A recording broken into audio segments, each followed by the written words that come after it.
This video will show you how to connect your BigCommerce store with CJ. With the setting done, CJ can automatically join and fulfill orders from your BigCommerce store, which is also called automatic fulfillment.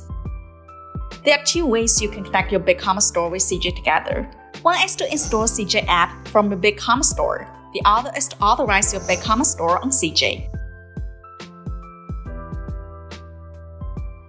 Now let me show you how to do it. Firstly, log into your BigCommerce account, then go to App Marketplace. Search for CJ Dropship app. Click Get this app. Log into your store and click Install. Then click Connect BigCommerce with CJ now. In the pop-up page, choose Authorize Now. And then you can see the connection is finished perfectly. First, click Authorization on CJ's homepage. Then choose BigCommerce. Click Add a Store and enter your store URL. Click BigCommerce. Then log into your store. Click Connect BigCommerce with CJ Dropshipping now. And now you have finished all the steps and your store is well connected with CJ.